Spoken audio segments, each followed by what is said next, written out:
إن الحمد لله نحمده ونستعينه ونستغفره ونعوذ بالله من شرور أنفسنا ومن سيئات أعمالنا من يهده الله فلا مضل له ومن يضلله فلا هادي له وأشهد أن لا إله إلا الله وحده لا شريك له وأشهد أن محمدا عبده ورسوله يا أيها الذين آمنوا اتقوا الله حق تقاته ولا تموتن إلا وأنتم مسلمون يا أيها الناس اتقوا ربكم الذي خلقكم من نفس واحدة وخلق منها زوجها وبث منهما رجالا كثيرا ونساء واتقوا الله الذي تساءلون به والأرحام إن الله كان عليكم رقيبا يا أيها الذين آمنوا اتقوا الله وقولوا قولا سديدا يصلح لكم أعمالكم ويغفر لكم ذنوبكم ومن يطع الله ورسوله فقد فاز فوزا عظيما أما بعد فإن أصدق الحديث كتاب الله وأحسن الهدي هدي محمد صلى الله عليه وسلم وشر الأمور محدثاتها وكل محدثة بدعة وكل بدعة ضلالة وكل ضلالة في النار. محترم حاضرین، سامعین سامعات، آج کے اس خطبے میں انشاءاللہ تبارک و تعالی عید میلاد کی شرعی حیثیت سے متعلق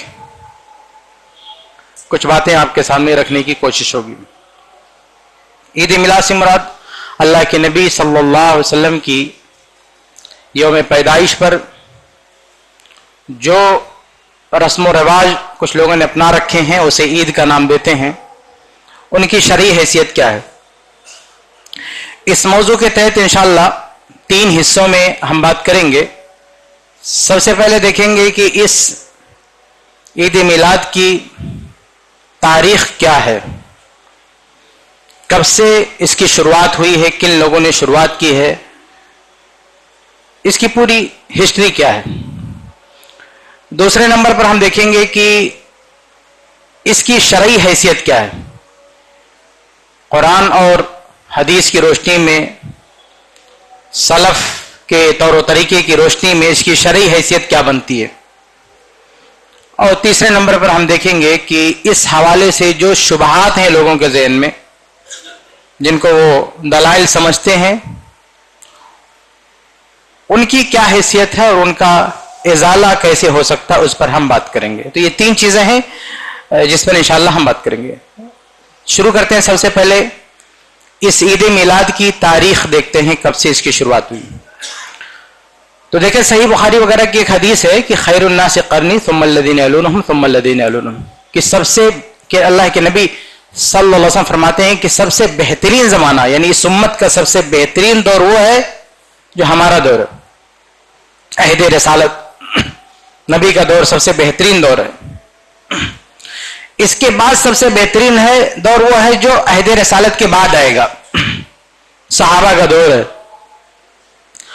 اور پھر تیسرے نمبر پر سب سے بہترین دور جو تابعین کا دور ہے. ان 3 ادوار کو اللہ کے نبی صلی اللہ علیہ وسلم نے اس امت کا سب سے بہترین دور قرار دیا ہے. اسی لیے ہم ان 3 ادوار میں شریعت کے نام پہ جو کچھ چیزیں ہوتی تھیں ہم ان کو حجت سمجھتے ہیں، ہم ان کو دلیل سمجھتے ہیں، اور اسی کو میزان بنا کے ہم پرکھتے ہیں آنے والے لوگوں کے اعمال کو، ان کے عقیدے کو، کہ ان 3 ادوار میں یہ عقیدہ تھا کہ نہیں، شریعت میں یہ چیز تھی کہ نہیں، دین میں یہ چیز تھی کہ نہیں.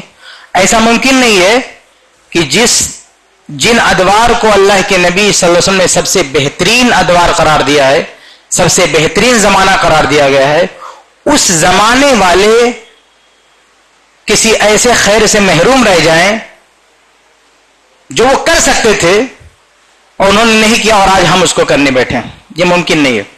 تو یہ جو 3 ادوار ہیں، ان تینوں ادوار میں سے کسی بھی دور میں اس عید میلاد کا کوئی نام و نشان نہیں ہے. نہ تو اللہ کے نبی صلی اللہ علیہ وسلم کے دور میں ایسی کوئی رسم تھی، نہ صحابہ نے ایسا کوئی عمل کیا ہے، اور نہ تابعین کے دور میں ایسا کچھ تھا.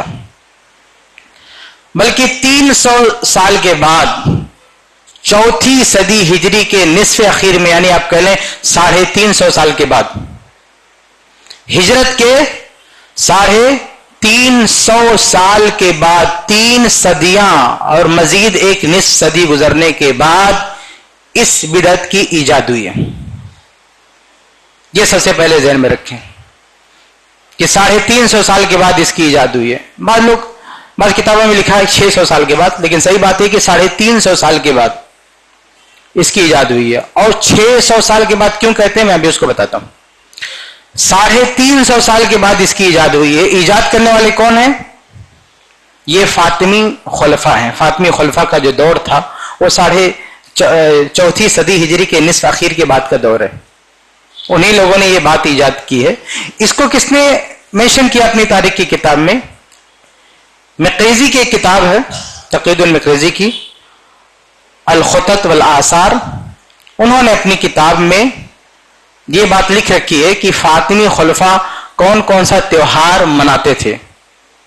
انہوں نے لکھا کہ وکان للفاطمیین اعیاد و مواسم، کہ فاطمی جو خلفاء تھے ان کے ہاں بہت سارے تیوہار منائے جاتے تھے، بہت ساری اعیاد عیدیں منائی جاتی تھی. اسی میں ہے موسم راسی سنا، اور آگے ہے جو ہے یوم میلاد، کہ وہ سال ختم ہوتا تھا تو بھی وہ جشن مناتے تھے، اور اللہ کے نبی صلی اللہ علیہ وسلم کی یوم پیدائش پر بھی وہ لوگ جشن مناتے تھے، عید مناتے تھے. تو یہ 350 سال کے بعد ان لوگوں نے شروع کیا ہے، فاطمی خلفاء نے. تو اس کی جو تاریخ، اصل میں اس تاریخ کو بھی ہم 4 حصوں میں بانٹ سکتے ہیں، یعنی 4 دور سے یہ چیز گزر کر آج ہمارے سامنے پہنچی ہے. پہلا دور تو اس کا یہ ہے کہ فاطمی خلفاء نے اس کو ایجاد کیا. پہلا مرحلہ، یعنی پہلا اسٹیج. یہ جو بدعت ہے عید میلاد کی، یہ 4 اسٹیج سے گزر کے ہمارے پاس پہنچی ہے. تو پہلے اسٹیج میں کس طرح تھی؟ فاطمی خلفاء نے اس کو ایجاد کیا تھا. فاطمی خلفاء کون تھے؟ فاطمی خلفاء کے بارے میں آپ کو جاننا ہے تو امام ابن کثیر رحمہ اللہ کی کتاب البدایہ والنہایہ پڑھیں. امام ابن کثیر رحمہ اللہ اور بہت سارے اہل سنت کے مورخین نے ان کے بارے میں یہ متفقہ بیان دیا ہے کہ وہ اہل سنت کے یہاں بد عقیدہ لوگ تھے. ان کا عقیدہ درست نہیں تھا.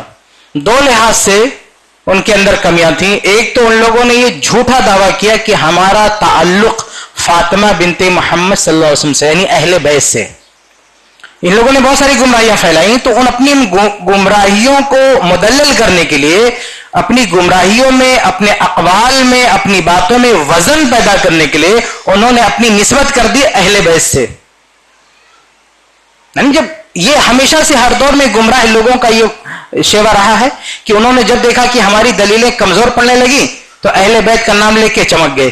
آج کے دور میں بھی آپ دیکھیں کہ جس کو چمکنا ہوتا ہے وہ اہل بیت کا نام لے کے چمک جاتا ہے، چاہے وہ جاہل ہو، چاہے اس کو کچھ نہ آتا ہو، 1 نمبر کا پھٹیچر ہو، لیکن اہل بیت کا نام لے کے چمک جاتا ہے اور لوگ بھی اس کو سر پہ بٹھاتے ہیں، یہ اہل بیت کا نام لے رہا ہے.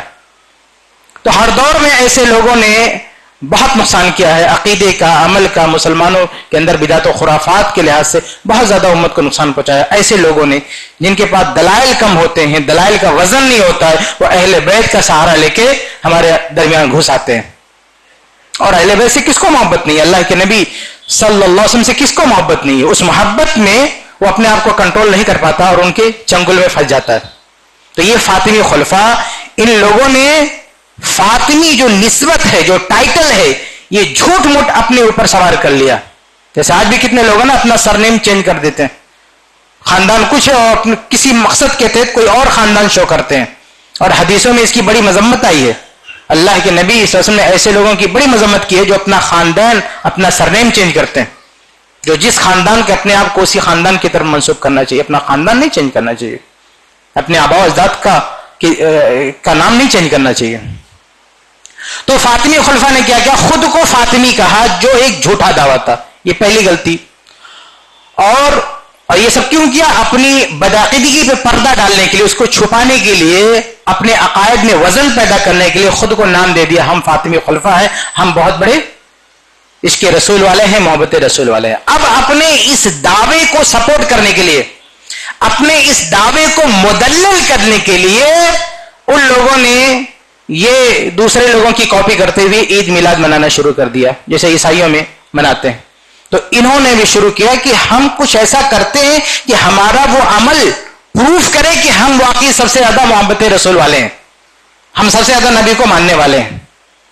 تو پھر ان لوگوں نے کیا کیا، یہ عید میلاد کا کام شروع کیا تاکہ پروف کر سکے کہ واقعی ہم ہی ہیں رسول کو ماننے والے، ہم ہی ہیں فاطمہ کی نسل والے، اور ہم ہی اللہ کے نبی صلی اللہ علیہ وسلم کو سب سے زیادہ ماننے والے۔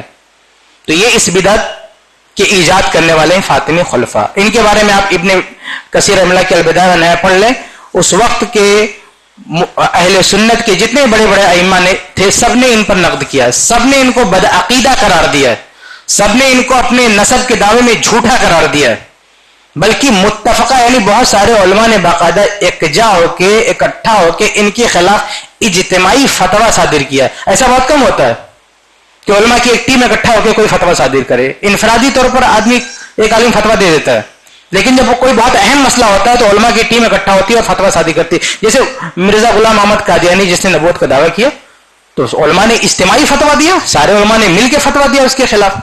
تو ایسے یہ فاطمی خلفاء تھے، ان کے خلاف سارے علماء نے باقاعدہ میٹنگ کی، ایک ان کا اجلاس ہوا جس میں سب مدعو کیے گئے، اکٹھا ہوئے اور قرارداد پاس کیا اور سب نے دستخط کیے کہ یہ گمراہ ہے۔ یہ ساری ڈیٹیل البدایہ و نہایہ میں لکھی ہوئی ہے، جا کے آپ پڑھ سکتے ہیں۔ اس میں میری ایک چھوٹی سی کتاب بھی ہے عید میلاد، اس میں سارے حوالے ہیں، عربی عبارتیں ہیں، اس کے ترجمے ہیں، آپ جا کے ڈاؤن لوڈ کر کے پڑھ سکتے ہیں۔ تو اس بدعت کا عید میلاد کا یہ پہلا اسٹیج تھا کہ فاطمی خلفاء نے اس کو ایجاد کیا، وہ مناتے تھے، لیکن اہل سنت میں کسی نے اس کو نہیں اپنایا۔ سنی علماء میں اس بدعت کو کسی نے نہیں اپنایا، یہ بدعت ان لوگوں نے شروع کی اور انہی کے پاس محدود تھی۔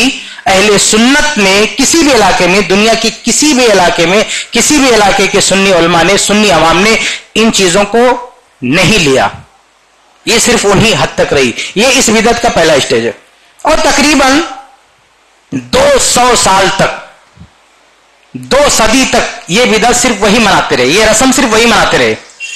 اہل سنت نے اس کو اڈاپٹ نہیں کیا، اہل سنت نے اسے تسلیم نہیں کیا۔ 200 سال کے بعد ایک بدنصیب شخص پیدا ہوتا ہے جس کا تاریخ میں بہت زیادہ اس کی حالات بھی نہیں ملتے ہیں کہ کون تھا، ایک اننون آدمی ہے، ملا عمر کے نام سے وہ جانا جاتا ہے۔ وہ سنی شخص تھا، وہ پہلا شخص ہے جس نے اہل سنت میں اس کو رواج دیا۔ یہ 600 سال کے بعد ہوا، اس لیے بعض کتابوں میں کیا لکھا رہتا ہے کہ اس کی ایجاد کب ہوئی، 600 سال کے بعد۔ تو یہ جو 2 طرح کی باتیں لکھی جاتی ہیں نا، کسی کتاب میں لکھا ہے کہ عید میلاد کی ایجاد 350 سال کے بعد ہوئی، کسی کتاب میں لکھا ہے کہ عید میلاد کی ایجاد 600 سال کے بعد ہوئی۔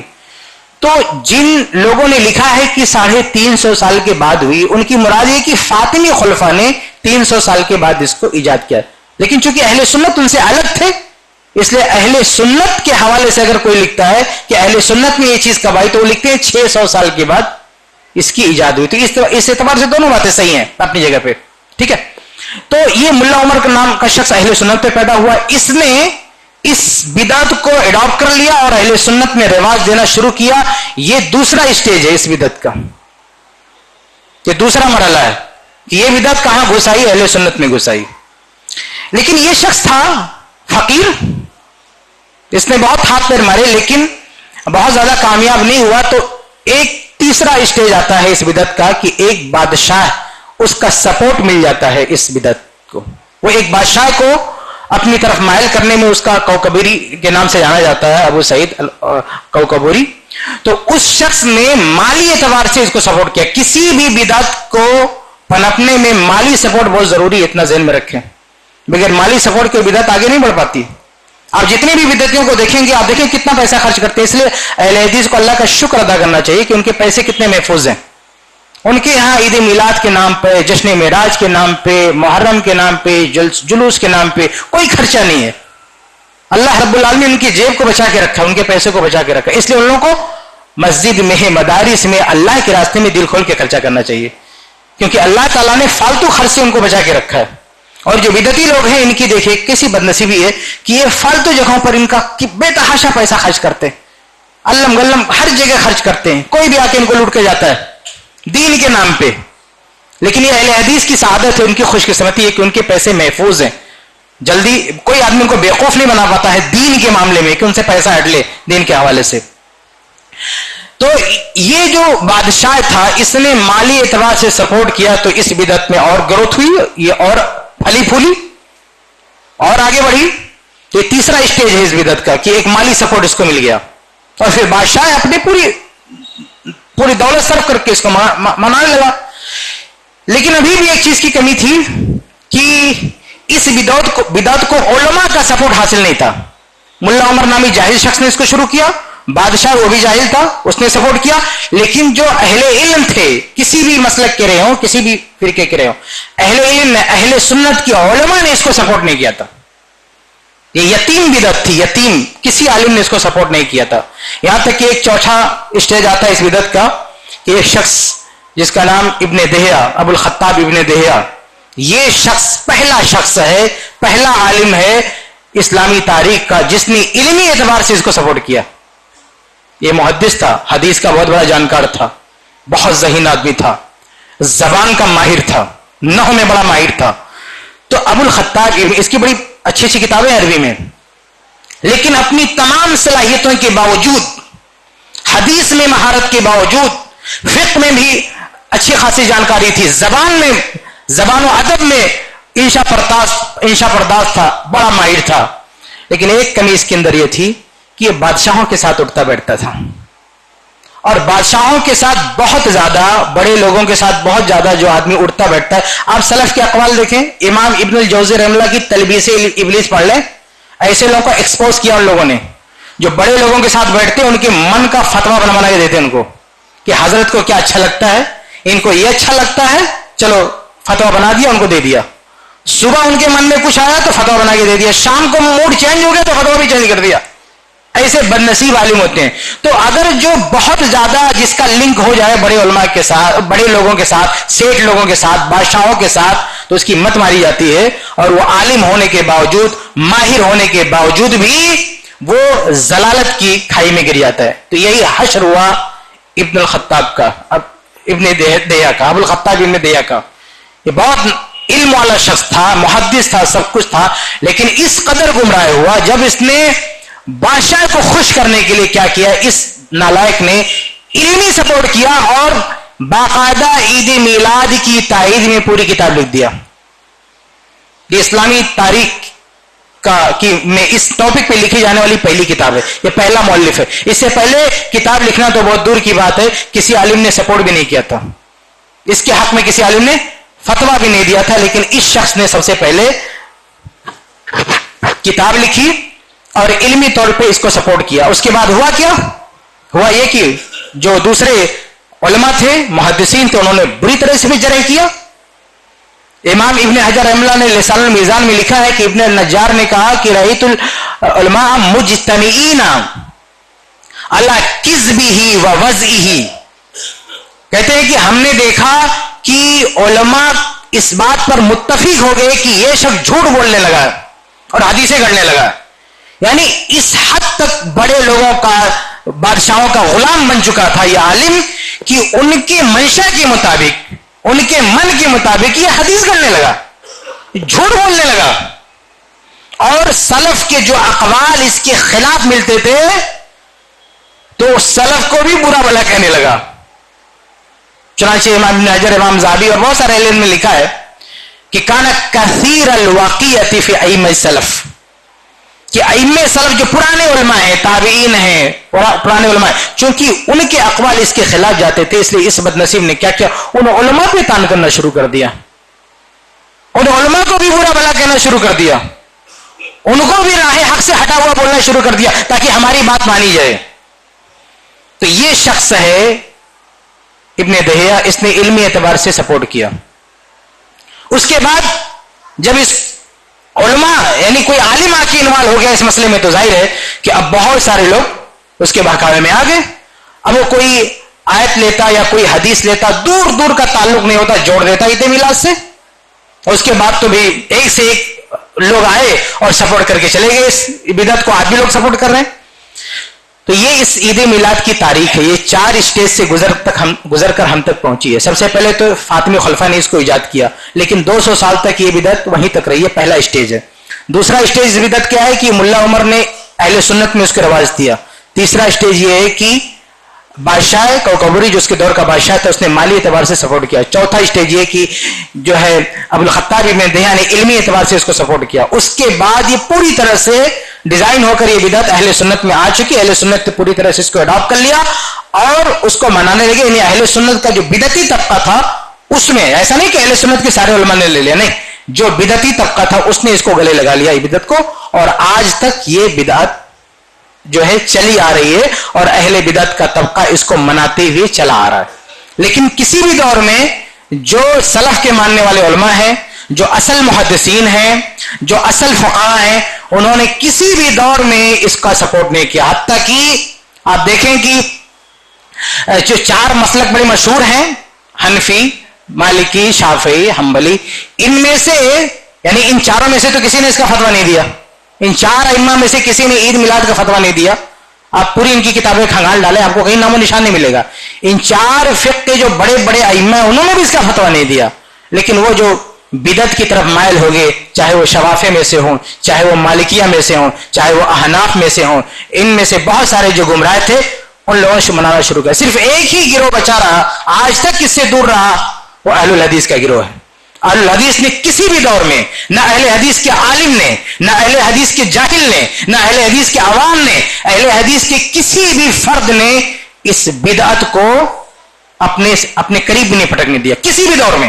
اللہ کے نبی کے دور سے لے کر آج تک اللہ کے فضل و کرم سے اس جماعت میں یہ بدعت نہیں آنے پائی ہے. نہ کسی عالم نے اس کو اپنایا, نہ کسی عامی نے اس کو اپنایا, سب نے اس کو ریجیکٹ کیا.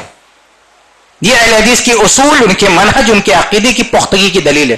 باقی چاروں مسلک والے بات کی شروع کی بات نہیں کیا, نہ ائمہ اربعہ نے اس کا فتویٰ دیا, نہ مذاہب اربعہ کے ماننے والے بڑے بڑے مفتیوں نے اس کا فتویٰ دیا. لیکن بعد میں ہر گروہ میں, اب احناف میں دیکھ لیں, جو ایک طبقہ ہے وہ اپنے آپ کو حنفی بھی کہتا ہے, منا رہا ہے. شوافی میں منا رہے ہیں اس کو.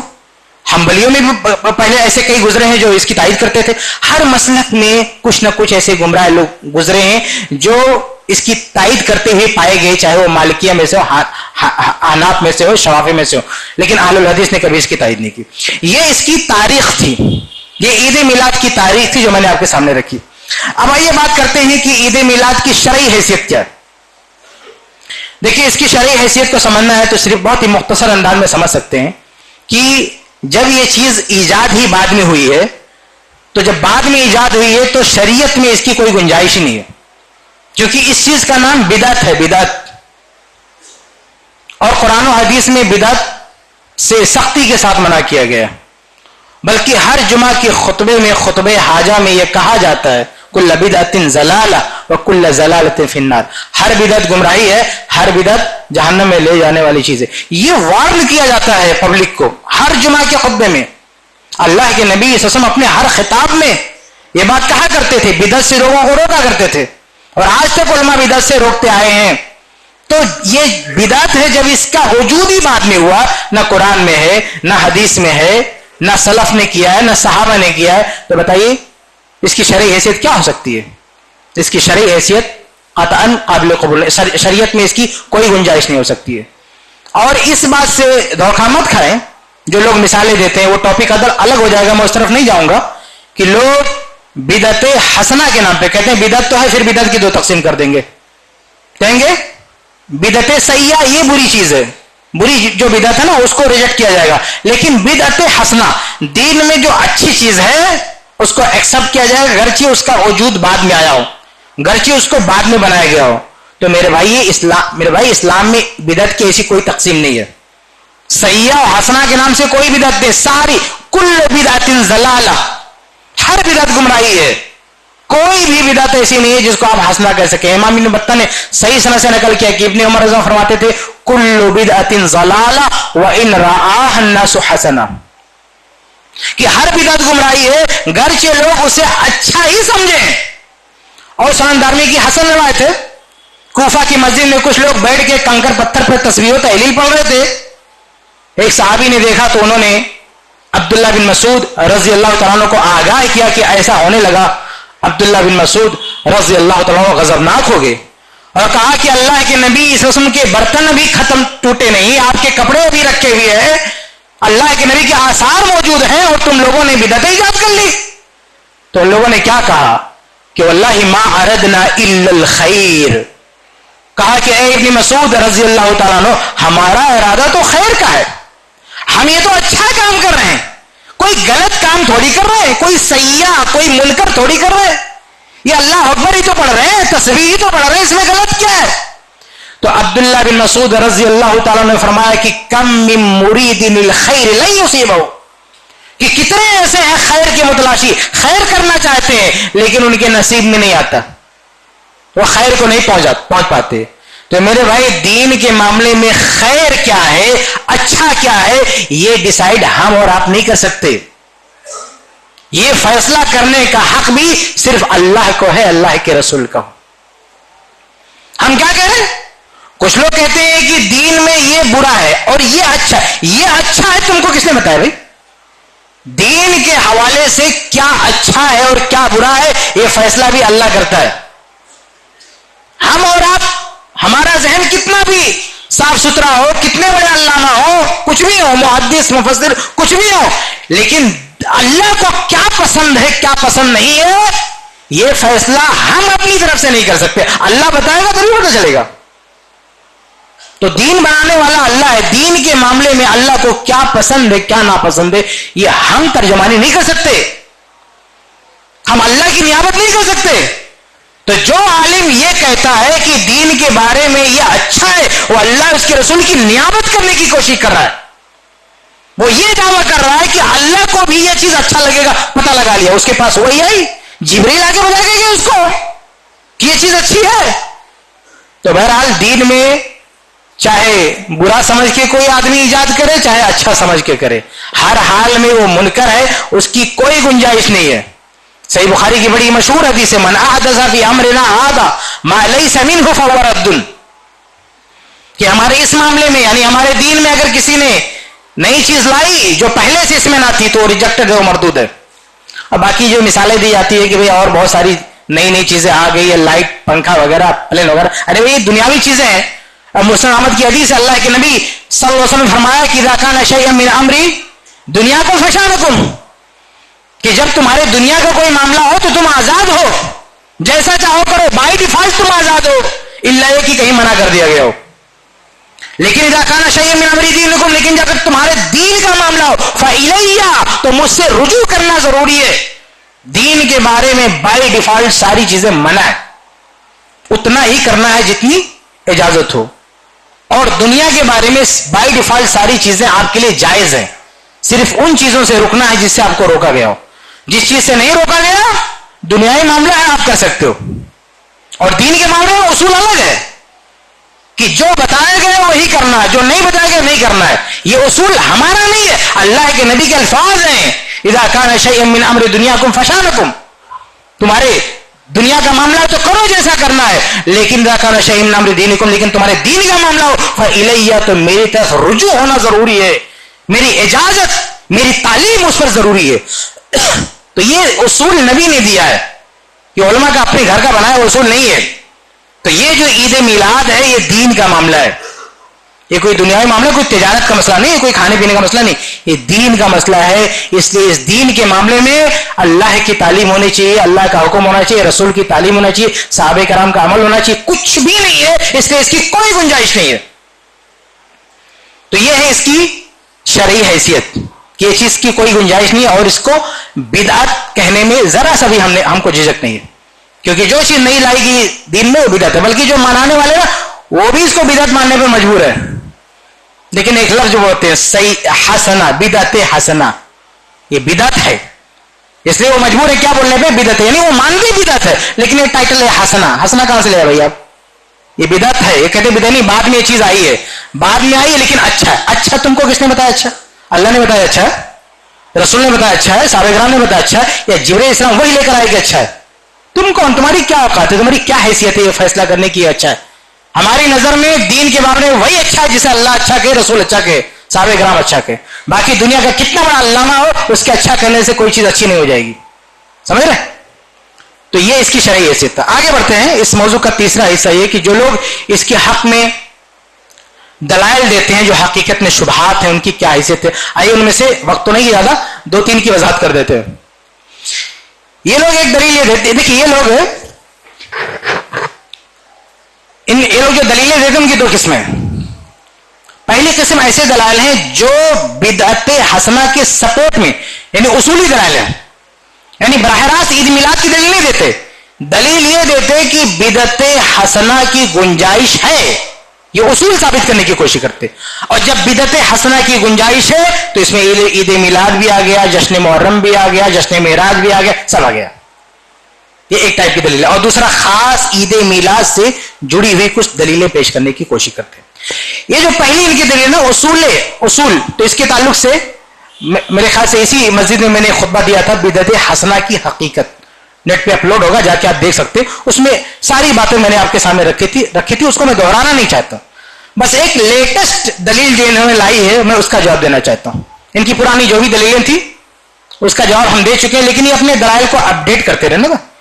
ان کی بدعت اپڈیٹ ہوتی رہتی ہے, ان کے دلائل بھی اپڈیٹ ہوتے رہتے ہیں. تو ہر دور میں علماء بھی رہتے ہیں, ان کا جواب بھی اپڈیٹ کرتے رہتے ہیں. تو ان کی ایک لیٹسٹ دلیل ہے, ان کا ایک شخص نے بہت ہی زوردار انداز میں چیلنج کیا, کہا کہ میں ایک عید میلاد کی ایک ایسی دلیل دے رہا ہوں کہ قیامت تک یہ اس کا جواب نہیں دے سکتے. استغفر اللہ, اتنا بڑا دعویٰ. آپ یوٹیوب پہ جا کے سنو اس بندے کو, کتنی خوش فہمی میں کہہ رہا ہے کہ ایسی دلیل دے دوں گا بدعت ایجاد کرنے کی یا عید میلاد منانے کی, قیامت تک اس کا توڑ کوئی لا ہی نہیں سکتا. اب کیا دلیل دیا بندے, کہا کہ صحیح بخاری قرآن کے بعد سب سے بہترین کتاب مانی جاتی ہے, اور امام بخاری کا یہ واقعہ ہر کوئی سناتا ہے, چاہے وہ اہل حدیث ہو غیر اہل حدیث ہو, ہر کوئی سناتا ہے کہ امام بخاری نے اپنی یہ کتاب صحیح بخاری جب لکھ رہے تھے تو ہر حدیث لکھنے سے پہلے غسل کرتے, 2 رکعت نماز پڑھتے. تو امام بخاری رحمہ اللہ نے ہر حدیث سے پہلے 2 رکعت نماز پڑھی ہے. اس بندے نے کیا کہا, اس کی ورڈنگ ہے, اس کے الفاظ یہ ہے کہ ہم نے تو عید میلاد, ہم تو صرف عید میلاد منا رہے ہیں, جشن کر رہے ہیں, ایمان و یقین کی باتیں کر رہے ہیں. ارے امام بخاری نے تو پوری نماز کر لی. کیا کہا بندے نے, کہا امام بخاری نے تو پوری نماز بنا لی, 2 رکعت نماز. پھر یہ مطالبہ کرتا قرآن کی کس آیت میں ہے, اللہ کے نبی صلی اللہ علیہ وسلم کی کس حدیث میں ہے کہ کچھ لکھنا ہے تو اس سے پہلے 2 رکعت نماز پڑھو. تو کہا جیسے یہ سب نے گوارا کر لیا ہے, امام بخاری کی اس عمل کو گوارا کر لیا, وہ حدیث کی عظمت میں وہ نماز بنا لیے, حدیث کی عظمت میں انہوں نے نماز اپنی طرف سے بنا لی, اس پر کسی نے اعتراض نہیں کیا, تو عید میلاد پہ کیوں اعتراض کرتے ہو؟ اس کا جواب یہ ہے کہ یہ بندہ اس نماز کو سمجھ نہیں پایا کہ وہ کون سی نماز ہے. اس نماز کی دلیل خود صحیح بخاری میں موجود ہے. اس نماز کی دلیل خود صحیح بخاری میں 1 جگہ نہیں 4 جگہ موجود ہے. اصل میں وہ نماز استخارہ ہے.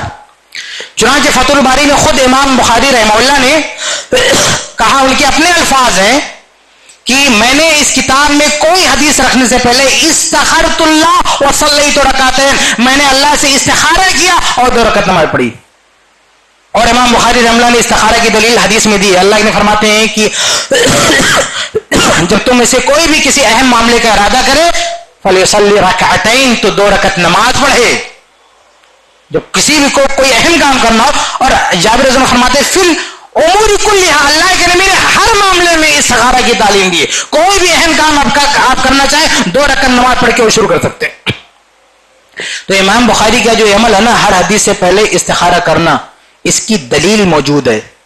اللہ کے رسول کی دلیل ہے کہ استخارہ آپ کر سکتے ہیں. آپ تجارت کرنا چاہتے ہیں, کوئی کاروبار کرنا چاہتے ہیں, آج بھی ساری دنیا استخارہ کر رہی ہے. بھائی کس نے اعتراض کیا؟ لیکن امام بخاری نے نیک کام کرنے کے لیے استخارہ کیا, اس میں کون سی برائی ہے؟ اس کی دلیل موجود ہے. امام بخاری کی گڑی ہوئی نماز نہیں ہے, اللہ کے رسول کی بتائی ہوئی نماز ہے, وہ نمازی استخارہ ہے. اور اس بیوقوف کو پتہ ہی نہیں کہ امام بخاری نے کہا کیا. یہ ہمارا بیان ہے, خود امام بخاری کا اپنا بیان ہے کہ میں استخارے کی نماز پڑھ رہا ہوں, اور یہ بیوقوف کر رہا نماز پڑھ لی. امام بخاری کہہ رہے استخرت اللہ, میں نے حدیث لکھنے سے پہلے استخارہ کیا, استخارے کی نماز پڑھی. اور علماء کی کتابیں کھول کے پڑھو, علماء نے بھی اس کو صلاۃ استخارہ لکھا ہے کہ امام بخاری حدیث لکھنے سے پہلے صلاۃ استخارہ پڑھتے تھے, نمازی استخارہ پڑھتے تھے. یہ نمازی استخارہ جس کا ثبوت حدیث میں موجود ہے, جس پر صحابہ کرام کا عمل ہے, جس پر سارے علماء کا عمل ہے, جس پر آج پوری دنیا عمل کرتی ہے, کون منع کرتا ہے؟ استخارے میں کوئی بدعت لاتا تو اس کو منع کیا تھا. نمازی استخارہ سے منع کرنے والا پوری دنیا میں کوئی نہیں ہے. اور ہر جماعت والے, ہر فرقے والے نمازی استخارہ کرتے ہیں. امام بخاری نے اہم کام کے لیے استخارہ کیا. اصل میں حدیث امام بخاری رحمہ اللہ چاہتے یہ تھے کہ اللہ کے نبی کی طرف کوئی غلط بات منسوب نہ ہونے پائے. تو اس کے لیے دو کام انہوں نے کیا. ایک تو غسل کیا انہوں نے. غسل کرنے سے کیا ہوتا ہے, انسان کا ذہن تر و تازہ ہو جاتا ہے. اب وہ کوئی بات کہتا ہے تو ذہن غفلت کا شکار نہیں ہوتا ہے, ذہن بیدار ہوتا ہے. جیسے بہت سارے لوگ ایگزام حال میں جاتے, ہم لوگ بھی امتحان لینے آتے تو پہلے غسل کر کے آتے تھے بھائی دماغ تھوڑا صاف رہے, ایسا نہ ہو کہ اس میں الٹا پلٹا کو لکھ کے آ جائے. ہم لوگ کا اپنا عمل ہے کہ امتحان حال میں بغیر نہائے دھوئے تھوڑی جاتا, آدمی نہا کے جاتا جسٹ امتحان سے پہلے, تاکہ وہاں جائے ہمارا ذہن پوری طرح سے نیند نہ آئے, ذہن غفلت کا شکار نہ ہو. تو امام بخاری نے غسل کیا, اس میں کوئی مسئلہ نہیں تھے, اپنے ضبط کو کنٹرول کرنے کے لیے کہ نبی کی طرف کوئی غلط بات نہ چلی جائے. لیکن احتیاط کافی نہیں ہے میرے بھائیوں, انسان کا اپنا احتیاط کافی نہیں جب تک اللہ کی توفیق شامل حال نہ ہو. تو امام بخاری نے دونوں جمع کیا, ایک تو اپنے طور سے پورا احتیاط کیا کہ ہمارے ذہن دھوکے کا شکار نہ ہو, اور اللہ سے توفیق بھی مانی 2 رکعت مار پڑی. یہ کمال احتیاط امام بخاری کا کیوں تھا؟ اس لیے تھا تاکہ نبی کی طرف کوئی غلط بات منسوب نہ ہو, دین میں کوئی نئی چیز نہ آنے پائے. اور یہ بدنصیب امام بخاری کی اسی عمل سے بدعت کا ایجاد کر رہے ہیں. یعنی امام بخاری نے اتنا اہتمام کیا ہی اسی لیے ہے تاکہ کوئی بدعت نہ سامنے آنے پائے, تاکہ کوئی نئی چیز نہ ایڈ ہونے پائے, نبی کے کلام کے ساتھ کوئی دوسری بات نہ آنے پائے. اس کے لیے اتنا اہتمام کہ غسل کیا اور اللہ سے توفیق طلب کی کہ میں نبی کے حوالے سے کچھ لکھنے جا رہا ہوں, کوئی نئی بات نہ آنے پائے. اتنا اہتمام کیا. امام بخاری رحمہ اللہ کا جو طرز عمل بدعت کے لیے تلوار ہے, بدعت کو ختم کرنے والا ہے, یہ بدنصیب اس سے الٹا استعمال کر رہا ہے, اسی سے بدعت کو چیت کر رہا ہے. حد ہو گئی, ان کا دماغ ہی الٹ کر رہا ہے. یعنی جو چیزیں بدعت کے خلاف ہیں, امام بخاری کا یہ طریقہ تو بدعت کی جڑ کاٹ رہا ہے بندے. کہ کچھ بھی کرنے سے پہلے استخارہ کر, اللہ سے توفیق طلب کر کہ دین کے بارے میں کیا بولنے جا رہا ہے.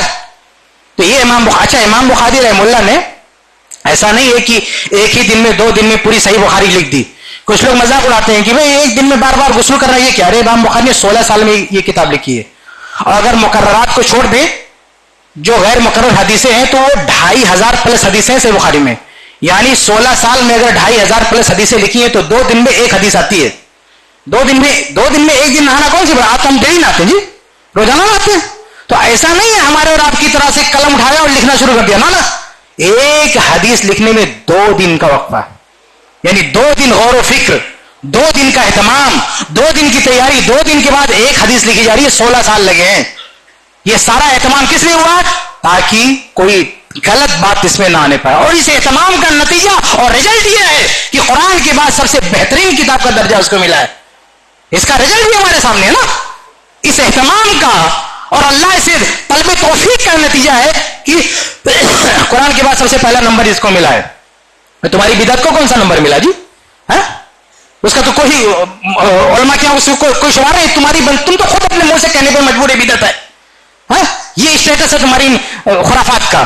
تو یہ لیٹسٹ دلیل تھی ان لوگوں کی, اصولی طور پہ بدعت حسنہ کو منوانے کی. باقی اور دلیلیں ہیں وہ آپ پڑھ سکتے ہیں, سن سکتے ہیں. لیکن یہ نیا انہوں نے لانچ کیا, یہ نئی دلیل لے کر آئے ڈھونڈ کے پتہ نہیں کہاں سے, اور اتنا بڑا الزام قیامت تک کوئی جواب ہی نہیں دے سکتا. اس بندے نے پڑھا ہی نہیں کہ کون سی نماز ہے وہ. بہرحال یہ ان کی اصولی دلیل تھی جس کو میں نے آپ کے سامنے واضح کیا. اس کے علاوہ جو خصوصی دلیل لاتے ہیں آپ بھی حیران ہوں گے. محبت رسول کا مسئلہ ہے اور دلیل لائیں گے کہ ابو لہب نے اللہ کے نبی صلی اللہ علیہ وسلم کی پیدائش پر اپنی باندھی کو آزاد کر دیا تھا, جس کے نتیجے میں وہ جہنم میں گیا, لیکن جہنم میں بھی وہ شربت پی رہا ہے. تو کہتے کسی نے خواب میں دیکھا ابو لہب کو, وہ جہنم میں تو گیا لیکن شربت پی رہا ہے. پوچھا بھائی یہ شربت کہاں سے ملا؟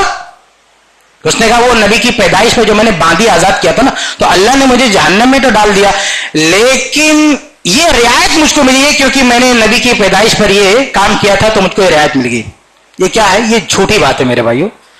ابو لہب نے نبی کی پیدائش پہ باندھی کو آزادی نہیں کیا اس نے, بلکہ اس باندھی کو تو اما خدیجہ رضی اللہ عنہا نے ابو لہب سے خرید کے آزاد کیا تھا. یہ ریئل سچائی ہے. اور یہ واقعہ کہاں کا؟ یہ واقعہ خواب کا ہے. یعنی ایسا نہیں کہ تاریخی کتابوں کا واقعہ ہے کہ ابو لہب نے جب آزاد کرا تھا تو کسی نے دیکھا اور رپورٹ کر دیا ہو کہ اس نے آزاد کیا. نہیں, یہ انفارمیشن کہاں سے لی جا رہی ہے؟ خواب سے. کسی نے خواب میں دیکھا کہ ابو لہب شربت پی رہا ہے, پوچھا بھائی کیوں پی رہا ہے؟ میں نے بادی آزاد کیا. یہ کہاں سے انفارمیشن آ رہی ہے؟ خواب سے آ رہی ہے, حقیقی دنیا سے نہیں آ رہی ہے. مثال کے طور پر میں نے ابھی تک حج نہیں کیا, کوئی بندہ خواب میں دیکھے کہ میرے بارے میں کہ یہ شخص کو اللہ تعالیٰ نے کوئی نعمت دی, اور پوچھا کہ کیوں نعمت دی بھیا؟ تو کہا اس لیے کہ میں نے حج کیا تو اللہ تعالیٰ نے اس کا انعام دیا. اب ایک بندہ جو مجھے جانتا سوچے کہ اس نے تو لائف میں حج کیا ہی نہیں, پھر یہ کہاں سے مل گیا؟ تو جھوٹ ہے کہ نہیں یہ خواب؟ یہ خواب جھوٹا کہ نہیں بھائی؟ جب بندے نے حج ہی نہیں کیا تو خواب میں اس کا ثواب کہاں سے دیکھ رہا بھائی؟ تو ابو لہب نے ریئل لائف میں آزادی نہیں کیا بادی کو, اس کی جو ریئل لائف تھی اس میں آزادی نہیں کیا. خواب میں بندے کہاں سے دیکھ رہے ہو اس کا ثواب مل رہا ہے اس کو؟ تو یہ سچائی ہے میرے بھائی, اس نے کوئی آزاد وزن نہیں کیا, سر جھوٹا ہے, گپ ہے. اچھا تھوڑی دیر کے لیے مان بھی لے, تھوڑی دیر کے لیے مان لیں کہ پیدائش پر بادی آزاد کیا, خوشی منایا, کچھ بھی کیا, تو اس سے کیا ثابت ہوتا ہے؟ اس سے کیا ثابت ہوتا ہے کہ آپ اس تاریخ میں جشن منائیں گے, عید میلاد منائیں گے. بھئی کون ہے جو بچے کی پیدائش پہ خوش نہیں ہوتا, مٹھائیاں بانٹتا, سب کچھ کرتا ہے؟ تو اس سے کیا ثابت ہوتا ہے؟ اس سے یہ ثابت ہوتا ہے کہ پیدائش کے حوالے سے اگر کوئی خوشی مناتا ہے, جس دن پیدائش ہوئی اس دن, ایسا نہیں کہ ہر سال آپ اس تاریخ کو آپ عید میلاد بنا لیں, جشن منا لیں, یہ ثابت نہیں ہوتا. اور وہ بھی کیا ثابت ہوتا ہے کہ بھئی کوئی کسی بھی آدمی کے گھر کوئی بچہ پیدا ہوا تو اس بچے کی پیدائش پہ خوشی کا اظہار کر سکتا ہے. جیسے ابھی ایک اور شخص تھے, اس نے کیا دلیل دیا عید میلاد کی؟ اس نے کہا کہ اللہ کے نبی صلی اللہ علیہ وسلم نے اپنا عقیقہ کیا, تو عقیقہ کیا, جانور ذبح کیا, کھلایا, تو اور عقیقے کا تعلق پیدائش سے ہے, اس لیے ہم جشن منائیں گے. بھئی اللہ کے نبی نے عقیقہ کیا, تم بھی اپنے بچے کا عقیقہ کرو نا, تمہارا عقیقہ نہیں ہو تو اپنا کرو. یہ سنت کا مطلب ہوتا ہے. سنت کا مطلب یہ تو نہیں ہوتا نا کہ اللہ کے نبی کی پیدائش پہ آپ عقیقہ کرو گے. اللہ کے نبی نے تو اپنا کر دیا, تمہارے لیے کیا بچا ہے؟ وہ اللہ کے نبی کے گھر والوں کی ذمہ داری, آپ کی ذمہ داری کہ ان کا عقیقہ کرے. اس روایت سے آپ یہ دلیل کہاں سے لے رہے ہو کہ آپ کرو گے عقیقہ؟ اس روایت سے تو دلیل یہ ملتی کہ ہم کو بھی کرنا چاہیے نا. اللہ کے نبی صلی اللہ علیہ وسلم نے حسن حسین کا عقیقہ کیا کہ نہیں کیا؟ اس سے دلیل کیا ملتی ہے کہ ہمارے بھی نواسوں کا عقیقہ نہیں ہوا تو ہم کو کرنا چاہیے, یا ہم بھی حسن حسین کا عقیقہ کریں گے. ہاں, اللہ کے نبی نے حسن حسین رضی اللہ تعالیٰ عنہ کا عقیقہ کیا, اس سے کیا سبق ملتا کہ ہم بھی حسن حسین کا عقیقہ کریں, یا اپنے نواسوں کا کریں, اپنے بچوں کا کریں؟ بھائی اس سے تعلیم ملتی کہ ہم اپنے بچوں کا عقیقہ کریں. تو اللہ کے رسول نے اپنا عقیقہ کیا کیونکہ بچپن میں نہیں ہوا تھا, تو دلیل کیا ملتی؟ اگر ہمارا عقیقہ بچپن میں ہے تو ہم بھی کریں. یہ اس دلیل کا مطلب ہے. یہ مطلب تھوڑی کہ میں تم بھی جاؤ نبی کا عقیقہ کرو. تو یہ سب دلیل لاتے ہیں. کبھی ابو لہب سے دلیل لاتے, کبھی یہ زمانے جاہلیت میں اسلام سے پہلے, اسلام کی آمد سے پہلے عقیقہ نہیں ہوا, اللہ نے بعد میں کیا. حالانکہ اس روایت پہ بھی جو ہے بعض لوگوں کا کلام ہے, لیکن اگر صحیح بھی مان لیں تو اس سے یہ ثابت نہیں ہوتا ہے کہ اللہ کے رسول کی وہ جشن نہیں ملا دے. اچھا, اس کے علاوہ یہ لوگ اور بھی کئی دلیلیں دیتے ہیں. مثال کے طور پر کبھی کبھی جب یہ پہلے تو یہ لوگ کہتے ہیں بدعت ہے, لیکن جب بدعت کو ثابت نہیں کر پاتے ہیں تو پھر یہ باولے ہو جاتے ہیں, پھر قرآن اور حدیث سے آیتیں نکال کے پیش کرتے ہیں. قل بفضل اللہ, اللہ نے قرآن میں حکم دیا کہ اللہ کے فضل, اللہ کے رحمت پر خوش رہو, تو اللہ نے حکم دیا تو ہم کیوں نہ خوشی منائیں؟ ایسے حدیث پیش کریں گے. اس طرح کی جتنی یہ قرآن و حدیث سے دلیلیں لاتے ہیں, ان سے ایک بات پوچھنے کا کہ پہلے یہ طے کر لو کہ یہ جو کر رہے ہیں بدعت ہے یا سنت ہے. اگر بدعت ایک طرف کر رہے تو قرآن و حدیث سے دلیل نہیں ہوتی, اور اگر قرآن و حدیث سے دلیل ہے تو میاں بدعت کیوں کر رہے ہو؟ بولو کہ اللہ کا حکم ہے, رسول کا حکم ہے. تو اگر آپ تھوڑا سا دماغ لگائیں, تھوڑا سا سوچیں, یہ لوگ کہتے ہیں قرآن میں حکم ہے میلاد منانے کا, حدیث میں حکم ہے میلاد منانے کا. میرے بھائی اگر قرآن میں حکم تھا میلاد منانے کا تو سوال یہ حکم سب سے پہلے اللہ نے کس کو دیا؟ تم کو دیا. یہ قرآن کی آیت آج اتری ہے, یہ قرآن کی آیت عہد رسالت میں اتری ہے. پھر سوال یہ پیدا ہوتا ہے کہ اس آیت پر صحابہ نے عمل کیوں نہیں کیا؟ بھئی اللہ تعالیٰ اگر کہتا کہ نماز پڑھو, صحابہ اتنا نماز پڑھنا شروع کر دیتے ہیں کہ اللہ کے نبی کو روکنا پڑتا ہے, ٹھہر جاؤ پوری رات نماز میں پڑھو, سو لیا کرو. صحابہ اللہ کہتا ہے صدقہ کرو تو صحابہ اتنا صدقہ کرتے ہیں پورا گھر اٹھا کے دے دیتے, پوری پراپرٹی اٹھا کے دیتے. اللہ کے نبی کو روکنا پڑتا ہے, ارے بھائی کچھ بال بچوں کے لیے بچا کے رکھو. اللہ اگر حکم دیتا ہے روزہ رکھنے کا, مرد خواتین مسلسل روزہ رکھتے چلی جاتی ہے, اللہ کے رسول کو روکنا پڑتا ہے. اور تو اپنے شوہر سے پوچھ کے روزہ رکھا کرو, ان کا بھی حق ہے. آپ ذرا سوچیں کہ اللہ حکم دے نماز کا, روزے کا, زکوٰۃ کا, تو صحابہ کرام اتنا عمل کریں کہ اللہ کے نبی کو روکنا پڑتا ہے اور اللہ کا حکم ہو کہ نبی کی محبت میں عید میلاد بناؤ، کوئی ایک صحابی بھی آگے نہیں ملا.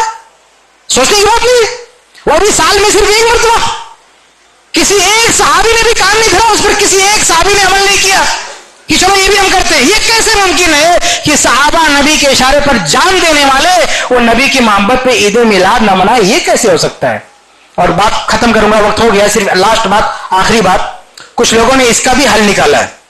جب پریشان ہو گیا نا اس سوال سے کہ صحابہ نے کیوں نہیں منایا، تو اس کا حل یہ نکالا کہ عمر ابن الخطاب رضی اللہ تعالیٰ عنہ، ابو بکر صدیق رضی اللہ عنہ، ان لوگوں کے نام پہ جھوٹی روایت گڑھی. جیسے ایک بندہ ہے یوٹیوب پہ، میں نام کیا لوں، وہ چیلنج کرتا ہے کہ میں چیلنج کرتا ہوں، یہ لوگ جاہل ہیں، حدیث پڑھتے نہیں. کہتا ہے ابو بکر صدیق نے حکم دیا کہ میلاد مناؤ، عمر فاروق نے کہا میلاد مناؤ، اور روایتیں پڑھتا ہے کہ ابن حجر حیثمی نے اپنی کتاب میں روایت نقل کی ہے کہ جو میلاد رسول پہ 1 درہم خرچ کرے گا اللہ کے نبی کے ساتھ جنت میں ہوگا. یہ ساری روایتیں ابن حجر حیثمی کے دور کے بعد کی گڑی ہوئی ہیں.